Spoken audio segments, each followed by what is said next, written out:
Hello दोस्तों, मैं Govind Uikey future academy के इस यूट्यूब प्लेटफॉर्म पर आपका स्वागत करता हूं।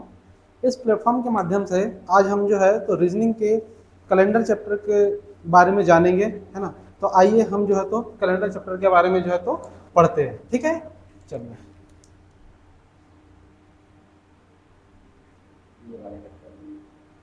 ठीक। आप सभी जानते होंगे कि हमारे इस दैनिक जीवन में जो है तो कैलेंडर की जो है तो बहुत जो है तो आवश्यकता पड़ती है। हमें जो है तो कैलेंडर की आवश्यकता कुछ इस तरह से पड़ती है कि जैसे कि हमें कोई तारीख देखना हो, या फिर कोई त्यौहार कौन सा है या कब कौन सा त्यौहार आने वाला है, जैसे कि मान लीजिए ईद, क्रिसमस या रक्षाबंधन, दीपावली किस तरह से आती है, ये जानने के लिए हमको जो है तो मुख्य रूप से जो है तो किसकी आवश्यकता पड़ती है, कैलेंडर की। और ये जो हमारे भारत में जो जिस तरह का जो कैलेंडर यूज होता है, वो कैलेंडर जो यूज होता है उसका नाम है ग्रेगोरियन कैलेंडर, है ना। एक ग्रेगोरियन कैलेंडर क्या होता है क्या नहीं, इसके बारे में तो हम नहीं जानेंगे क्योंकि इसकी आवश्यकता हमको ज़्यादा नहीं पड़ती है। लेकिन हम सिर्फ इतना जान लेते हैं कि हमारे यहाँ पर जो यूज होता है वो कैलेंडर होता है ग्रेगोरियन कैलेंडर, ठीक है। चलिए, अब हम जो देखते हैं तो हमारे यहाँ जो कैलेंडर में जो आमतौर पर यूज होते हैं, तो कैलेंडर में जो यूज होने वाले जो वर्ष है वो कितने प्रकार के होते हैं, दो प्रकार के होते हैं। कौन कौन से वर्ष होते हैं, एक तो होता है एक साधारण वर्ष होता है, ठीक, और दूसरा होता है एक लीप वर्ष। लीप वर्ष को ही दूसरा नाम से जाना जाता है अधिवर्ष। क्या नाम से जाना जाता है, अधिवर्ष, ठीक है। चलिए, अब ये लीप वर्ष क्या होता है, अधिवर्ष क्या होता है, ये जानते हैं, ठीक। तो लीप वर्ष वो होता है जिस वर्ष में 4 से पूर्णतः क्या हो जाए, भाग चल जाए। जैसे कि मान लीजिए हमारे पास जो पर्टिकुलर कोई वर्ष, जैसे कि हम अभी उदाहरण के लिए लेते हैं 2026, है ना। 2026 लिया। अब ये 2026 लीप वर्ष है या नहीं, ये पता करने के लिए हम क्या करेंगे, ये जो वर्ष है इसमें 4 से भाग देकर देखेंगे, ठीक है। 4 से भाग देकर देखेंगे तो अगर ये पूर्णतः अगर भाग चले गया तो वो क्या होगा, लीप वर्ष होगा। जैसे कि मान लीजिए अभी यहाँ पर जैसे 2026 है, तो 2026 में पूर्णतः ये भाग तो नहीं जाएगा। देखिए 26 में 4 छंग 24 हो जाएगा। अगर 24 के बाद अगर हम आगे जाएंगे तो 4 हम 7 28 हो जाएगा, यानी कि ज्यादा हो जाएगा। यानी कि देखो 4 छंग 24 जब हमने लिया तो यहाँ पर हमारे पास शेष क्या बच गया, 2 बच गया, है ना। यानी कि यहाँ पर पूर्णतः भाग नहीं जा रहा, यानी कि यह हमारा लीप वर्ष नहीं है, यानी कि ये हमारा क्या है, एक तरह का जो है तो साधारण वर्ष है ना। तो जब यहाँ पर पूर्णतः भाग नहीं जा रहा है तो ये क्या हुआ, हमारा जो है तो साधारण वर्ष हो गया, ठीक है। अब जैसे कि मान लीजिए मैं दूसरा उदाहरण लेता हूं, जैसे कि मान लीजिए मैंने जो बीता हुआ जो वर्ष लिया अभी रिसेंट में लीप वर्ष, जैसे कि हमारे पास है 2024। जैसे कि इसमें मैंने 4 से डिवाइड करके देखा तो ये क्या हुआ, ये जैसे कि 4 से पूर्णतः भाग चल जाएगा, जैसे कि 4 छंग 24 हुआ, यानी कि पूर्णतः भाग चलेगा, 0 बच गया हमारे पास, शेष कुछ भी नहीं बचा।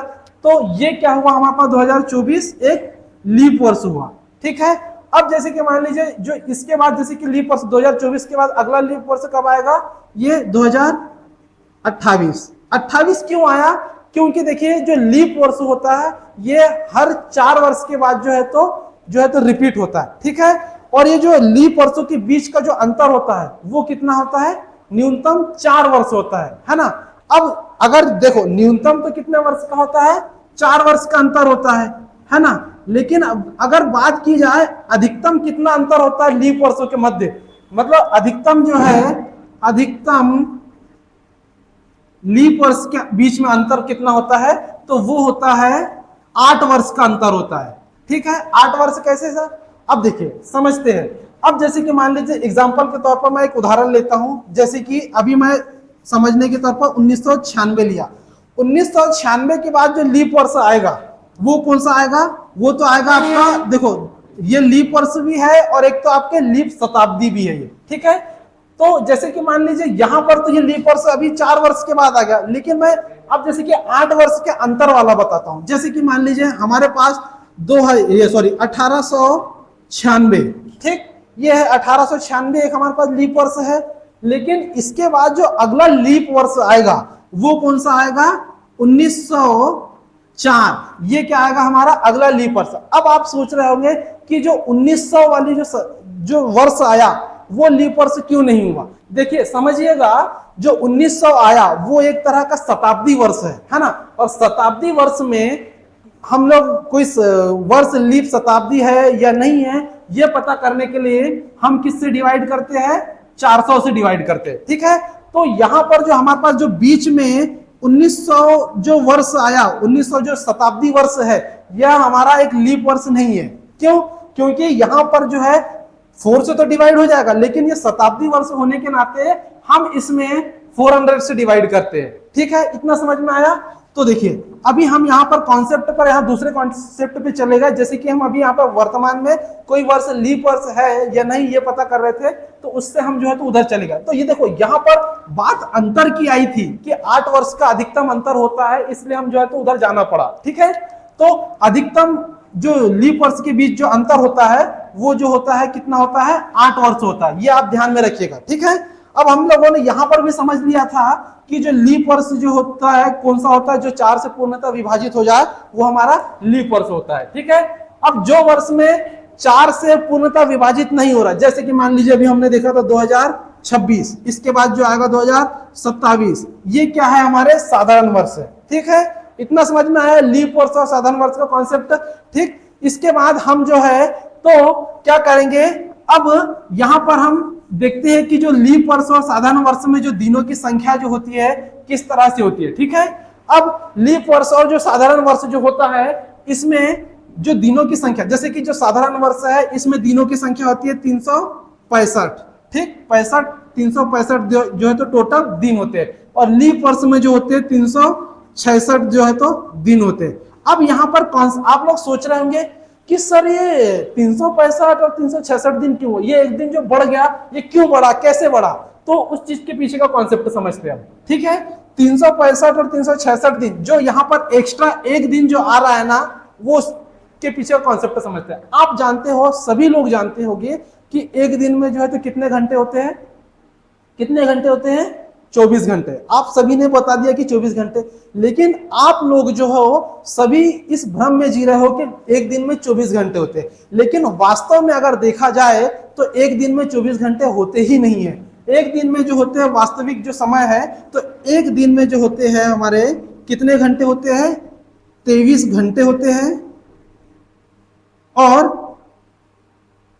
56 मिनट और 4 सेकेंड जो होता ये एक दिन में होते। ये हमारे वास्तव में जो है तो एक दिन में इतना जो है तो समय होता है। अब आप जो राउंड फिगर में एक दिन में 24 घंटे जो ले रहे हो, तो इसमें आप एक्स्ट्रा कितना लेकर चल रहे हो? एक्स्ट्रा जो है तो हम 3 मिनट 56 सेकेंड, 3 मिनट 56 सेकेंड जो एक्स्ट्रा लेकर चल रहे हैं, तो ये हम जो लेकर चल रहे हैं ना, तो ये हम एक्स्ट्रा लेकर चल रहे हैं, जो कि वास्तव में होता ही नहीं है। वास्तव में जो होता है 23 घंटे 56 मिनट और 4 सेकंड होता है। जो 3 मिनट 56 सेकंड जो बच रहा है हर दिन का, ये हर दिन का जो 3 मिनट 56 सेकंड जो बच के जो हो रहा है ना, ये पूरे 4 साल में पूरे एक दिन का निर्माण कर जाता है। समझे आप कि ये जो है पूरे 4 साल में एक दिन का निर्माण कर दिया।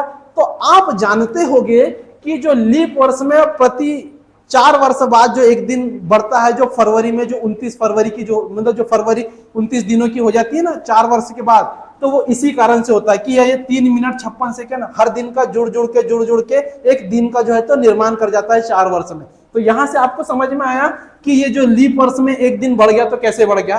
ठीक है, एक चीज यहां तक क्लियर हुआ। ठीक है, अब इसके आगे का कॉन्सेप्ट समझते हैं। इसके आगे का कॉन्सेप्ट ऐसा है कि जैसे कि मान लीजिए अब हमको यहाँ पर जो टोटल दिनों की संख्या दे दी, अब हमको इसके आगे जब हम पढ़ेंगे तो हमको यहाँ पर विषम दिन निकालना पड़ेगा, है ना। तो वो विषम दिन निकालने के लिए हम यहाँ पर किससे भाग देते हैं, 7 से। देखो यहाँ पर एक कंफ्यूजन पॉइंट ये है, कभी कभी बच्चा यहाँ पर डाउट में ये हो जाता है कि हम लीप वर्ष निकालने के लिए 7 से डिवाइड करें या 4 से डिवाइड करें, या फिर दिनों में जैसे विषम दिन निकालना है या अतिरिक्त दिन निकालना है तो वहां पर 7 से डिवाइड करें या 4 से डिवाइड करें। तो यहां पर आप समझिएगा, एक चीज ध्यान में समझ के रख लीजिएगा मेरे लल्ला, कि जब भी हमको लीप वर्ष निकालना हो तो हम किससे डिवाइड करेंगे, 4 से डिवाइड करेंगे। लीप वर्ष निकालने के लिए कोई वर्ष लीप वर्ष है या नहीं, तो उसमें हम हमेशा 4 से भाग देंगे मेरे लल्ला। आया समझ में? ठीक। उसके बाद यदि हमको विषम दिन या अतिरिक्त दिन निकालने के लिए हम किससे भाग देंगे? मेरा अल्लाह? तो हम देंगे 7 से भाग। ठीक है, एक चीज समझ में आ गया आपको कि देखो लीप वर्ष, कोई वर्ष लीप वर्ष है या नहीं है, उसको निकालने के लिए या पता करने के लिए हम हमेशा किससे भाग देंगे? 4 से भाग देंगे। इतना समझ में आया? और कोई भी, जैसे कि मान लीजिए हमको टोटल दिनों की संख्या दे दी गई हो, तो वहां पर यदि हमको अतिरिक्त दिन या विषम दिन निकालना हो तो हम वहां पर 7 से डिवाइड करेंगे। ठीक है, इतना समझ में आया? और एक चीज और ध्यान में रखिएगा कि जब भी आप अतिरिक्त दिन या विषम दिन निकालेंगे तो आपके विषम दिन की संख्या कभी भी 6 से अधिक नहीं आएगी। ठीक है, अधिक नहीं आएगी। इतना क्लियर आप समझ के रखिएगा, 6 से अधिक कभी भी नहीं आएगी। क्यों? देखिए, कोई भी संख्या अगर 6 से अधिक विषम दिन की संख्या आ गई तो आप यदि देखो हम काटने के लिए कोई विषम दिन है या अतिरिक्त दिन निकालने के लिए 7 से डिवाइड कर, तो वो 7 से या 6 से बड़ी कैसे आ सकती है? अगर 6 से बड़ी हुई, जैसे 7 हुई, तो 7 में 7 से जो है तो अगर पूर्ण रूप से जो है तो डिवाइड हो जाता है। हम उसको अगर भाग देकर देखेंगे तो पूर्ण रूप से डिवाइड, यानी कि शेष कुछ भी नहीं बचता है। यानी कि यहाँ पर हम जो दिन निकाल रहे हैं वो शेष दिन या अतिरिक्त दिन या विषम दिन ही तो निकाल रहे हैं ना, तो वहां पर 6 से बड़े कैसे हो जाएगा? आप ध्यान से समझिए, यदि एक लॉजिक लगाइए कि 6 से बड़ा हो कैसे सकता है ना? तो 6 से बड़ा तो कभी भी नहीं आएगा। तो अब यहाँ पर अब हमारी बात ये आती है कि यहां से इतना क्लियर हो गया कि 4 से हम तो लीप वर्ष निकालने के लिए हम 4 से भाग देते हैं और अतिरिक्त दिन या विषम दिन निकालने के लिए 7 से जो है तो भाग देते हैं। ठीक है, अब ये जो हमारे पास जो सामान्य या साधारण वर्ष है, इसमें जो है तो हम अगर सप्ताह की संख्या देखते हैं तो सप्ताह में देखते हैं, जैसे कि मान लीजिए टोटल 365 दिन है। अगर हम इसमें 7 से डिवाइड करेंगे तो हमारे पास जो दिन सप्ताह निकल के आएंगे वो कितने आएंगे? 52 सप्ताह आएंगे। ठीक है, 52 सप्ताह है। ठीक, उसके बाद एक शेष बच जाता है, यानी कि जो साधारण वर्ष होता है इसमें 52 सप्ताह और एक दिन जो है तो शेष होता है। ठीक है, वहीं लीप वर्ष में क्या होता है? लीप वर्ष में 7 से डिवाइड किया तो इसमें 52 सप्ताह और 2 दिन जो है तो शेष होते या अतिरिक्त होते या शेष होते हैं या अतिरिक्त या विषम दिन होते हैं। ठीक है, ये इतना समझ में आया? यहां तक समझ में आया? ठीक। अब उसके बाद एक चीज और कॉन्सेप्ट में समझिएगा कि जो साधारण वर्ष होता है, इसका प्रथम दिन कौन सा? प्रथम दिन, साधारण वर्ष का प्रथम दिन बोले तो 1 जनवरी। ठीक है, क्या होता है? प्रथम दिन और अंतिम दिन। प्रथम दिन और अंतिम दिन क्या होता है? समान होता है। ठीक है, यहां तक समझ में आया? प्रथम दिन और अंतिम दिन समान होता है। जैसे कि मान लीजिए इसका साधारण वर्ष का 1 जनवरी और 31 दिसंबर है ना। जैसे कि मान लीजिए 1 जनवरी को यहां पर यदि शुक्रवार हुआ तो यहां 31 दिसंबर को भी क्या होगा? शुक्रवार ही होगा। ठीक है, आया समझ में? कैसे? अब यहां पर कई लोगों के दिमाग में यह बात चल रही होगी कि सर साधारण वर्ष में तो यहां पर एक दिन शेष हो रहा है ना, तो यहां पर एक दिन, जैसे कि मान लीजिए यहां पर शुक्रवार है तो यहां पर तो शनिवार आना चाहिए। लेकिन एक चीज मैं और समझा दूं आपको कि जब भी हमको कभी भी जैसे कि कोई दिन का मतलब कोई तारीख का दिन दे दिया गया होता है तो हम कैलेंडर में उस तारीख का दिन को काउंट नहीं करते। हम लोग जो है जिस तारीख का दिन निकालना होता है उसको जो है तो काउंट करके चलते हैं। ठीक है, जैसे कि मान लीजिए यहां पर 1 जनवरी का दिन आपको क्या दे दिया गया था? शुक्रवार दे दिया गया था। ठीक है, तो शुक्रवार दे दिया गया था तो हम जो 1 जनवरी वाला दिन है इसको काउंट करेंगे क्या? नहीं करेंगे। हम 31 दिसंबर का दिन निकालना है तो इसको काउंट करेंगे। तो यहां पर जैसे कि मान लीजिए अब यहां पर जो टोटल 365 दिन जो हो रहे थे उसमें से हमने ये जो 1 जनवरी वाला जो दिन है इसको काउंट नहीं करेंगे, तो हमारे पास जो बचेंगे वो 364 दिन ही बचेंगे ना। फिर हम इसमें 7 से डिवाइड करेंगे, तो ये पूर्ण रूप से 7 अपना 35 और 7 दूनी 14, ये पूर्ण तरह से डिवाइड हो गया, कुछ भी नहीं बचा यहाँ पे। तो देखिए अब जब यहाँ पर जब कुछ नहीं बच रहा, तो आप शुक्रवार में कुछ जोड़ो, जीरो जोड़ो या घटाओ, कोई फर्क पड़ेगा क्या? नहीं पड़ेगा। इसलिए यहाँ पर जो साधारण वर्ष होता है, साधारण वर्ष, इसका प्रथम दिन और अंतिम दिन जो होता है वो क्या होता है? समान होता है। यानी कि यहाँ पर 31 दिसंबर वाला दिन भी क्या हो जाएगा? आपका शुक्रवार हो जाएगा। ठीक है, वहीं पर ये इतना समझ में आया। उसके बाद वहीं अगर हम लीप वर्ष में देखते हैं, तो लीप वर्ष में क्या होता है? इसका प्रथम दिन, प्रथम दिन, प्रथम दिन और अंतिम दिन, प्रथम दिन और अंतिम दिन क्या होते हैं? अलग अलग होते हैं। यानी कि जैसे कि मान लीजिए लीप वर्ष में 1 जनवरी जो है, 1 जनवरी को यदि मंगलवार है, ठीक है, 1 जनवरी को यदि मंगलवार है, तो 31 दिसंबर को, 31 दिसंबर को क्या हो जाएगा? बुधवार हो जाएगा। इसमें एक दिन जो है तो बढ़कर आ जाएगा। ठीक है, यहां तक समझ में आया कि 1 दिसंबर को क्या हो जाएगा? एक दिन जो है तो बढ़कर आ जाएगा 1 जनवरी की अपेक्षा। क्यों? क्योंकि यहां पर आप जानते हो कि लीप वर्ष में जो फरवरी होगी वो 29 की हो जाएगी, तो 29 की हो जाएगी। क्योंकि देखो बाकी जो साधारण वर्ष में फरवरी कितने की रहेगी? आपकी 28 की रहेगी, लेकिन जो लीप वर्ष में जो है तो आपकी 29 की हो जाएगी। यहां तक क्लियर हो गया? यानी कि आपको यहां से एक कॉन्सेप्ट भी समझ में आ गया कि जो साधारण वर्ष में प्रथम दिन और अंतिम दिन क्या होता है? समान होता है। लीप वर्ष में जो है तो एक दिन जो है तो बढ़कर आ जाता है। यहां तक क्लियर हुआ? ठीक है, अब इसके बाद जो है तो हम आगे चलते हैं इसमें। ठीक, और इसके बाद जो है तो हम जो है तो क्या करेंगे? तो हाँ चलिए, ठीक है दोस्तों, यहां तक अभी आपको सभी को समझ में आ गया कि हमने जो है तो किस तरह से जो है तो लीप वर्ष कैसे निकालते हैं, कोई लीप वर्ष है या नहीं है ये पता करना है तो कैसे कर रहे हैं, या फिर विषम दिन निकालना है या शेष या अतिरिक्त दिन निकालना है तो क्या करते हैं, ये यहाँ तक मैं समझता हूँ सभी को समझ में आ गया। और किस तरह से जो है तो साधारण वर्ष में जो है तो लीप प्रथम दिन और अंतिम दिन समान होता है, और लीप वर्ष में जो है तो प्रथम दिन और अंतिम दिन जो है तो एक दिन जो है तो बढ़कर आ जाता है। ठीक है, यहाँ तक तो मैं समझता हूँ कि सभी लोग समझ गए होंगे। ठीक, अब जैसे कि मान लीजिए अब जो हमने जो सीखा है अभी, जैसे कि अतिरिक्त दिन निकालने के लिए 7 की आवश्यकता पड़ती है, तो इसकी जरूरत कैसे पड़ती है हमको? ठीक है, जैसे कि उस चीज को समझते हैं। जैसे कि मान लीजिए हमको क्वेश्चन दे दिया कोई सा कि बताइए कि यदि आज कौन सा दिन है, यदि आज गुरुवार है, गुरुवार है तो ठीक, सॉरी, यदि आज गुरुवार है तो आज से ठीक 65 दिन बाद कौन सा दिन होगा, ये पता करना है। तो हम क्या करते हैं, जैसे कि मान लीजिए आज का दिन हमको पता है कि आज का दिन क्या है? गुरुवार है। ठीक है, तो आज से ठीक 65 दिन बाद कौन सा दिन है? तो मुझे क्या ऐसे करूंगा क्या मैं कि गुरुवार से मैं 65 दिन जो है तो एक एक दिन जो है तो गिनते जाऊंगा।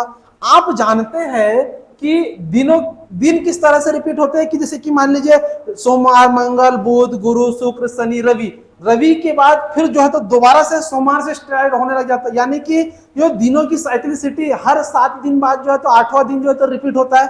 तो मैं क्यों वैसे 65 दिन काउंट करूं, उसके बजाय मैं जो दिनों की संख्या मुझे डायरेक्टली निकाल कर दे दी गई है कि 65 दिन बाद कौन सा दिन होगा, तो ये करने के लिए मैं इसमें से जो अतिरिक्त दिन निकाल लूंगा ना, यानी कि अतिरिक्त दिन निकालने के लिए मैं 7 से इसमें डिवाइड करके देख लूंगा ना, तो हम जानते हैं कि जब मैं इसमें 7 से भाग दूंगा 65 में, तो कितना आएगा? 7 नम 63 हो जाएगा, है ना। भाग कितनी बार गया? 9 बार गया। लेकिन एक चीज बहुत ध्यान से समझिएगा प्यारे बच्चों कि मुझे यहां पर कितने बार भाग गया उससे कोई मतलब नहीं है, यहां पर जो शेष बचा है ना उससे मतलब। अभी यहां पर 7 नंबर 63 हुआ यहां पर अभी, तो यहां पर 65 संख्या थी, तो बचा क्या? 2 बचा। तो मुझे इससे मतलब है कि क्या शेष बचा उससे मतलब, ना कि कितने बार भाग गया उससे मतलब। तो अब यहां पर जो शेष बचा था 2, उसको मैं क्या करूंगा, इस गुरुवार में क्या करूंगा, जोड़ दूंगा। अब यहां पर जोड़ना है या घटाना है, ये समझने के लिए मुझे जाना पड़ेगा क्वेश्चन में। ठीक है, क्वेश्चन में मेरे पास देखो, यहां पर यदि आज गुरुवार है तो आज से ठीक 65 दिन यहां पर क्या बोला है, बाद बोला है। ठीक है, यदि यहां पर बाद बोला है तो इसमें हम जो है तो 2 दिन क्या कर देंगे, जोड़ देंगे। तो 2 दिन बाद कौन सा हो जाएगा, गुरुवार के बाद शुक्रवार और शनिवार, यानी कि 65 दिन बाद कौन सा होगा, शनिवार होगा। यदि यहां पर बाद की जगह पहले बोला होता कि 65 दिन पहले कौन सा दिन था, तो मैं यानी कि जो बीत गया उसके बारे में बात कर रहे हैं, तो पहले बोला होता तो मैं यहां इस 2 को क्या कर देता, मैंने लल्ला माइनस कर देता। जब मैं 2 को माइनस करता तो 2 माइनस होने के बाद क्या आता, हमारे पास मंगलवार का दिन आता। लेकिन अभी हमारे पास क्वेश्चन में बाद वाला दिन था, तो हमने यहां पर इसको प्लस किया, तो अभी हमारा जो राइट आंसर होगा वो क्या होगा, शनिवार होगा। इतना समझ में आया? तो हम जो है तो आज की क्लास को जो है तो यहीं पर समाप्त करते हैं दोस्तों, क्योंकि ये अगर इसको करेंगे तो ये बहुत लंबा हो जाएगा। हम जो है तो इसी का जो नेक्स्ट पार्ट है, पार्ट 2 में जो है तो डिस्कस करेंगे। तो मैं समझता हूं कि यहां तक जो है तो सभी को जो है तो समझ में आ गया होगा, और अब इसी तरह जो है तो हमारे चैनल से जुड़े रहने के लिए, आगे की जानकारी पाने के लिए हमारे चैनल को सब्सक्राइब किए, है ना। धन्यवाद।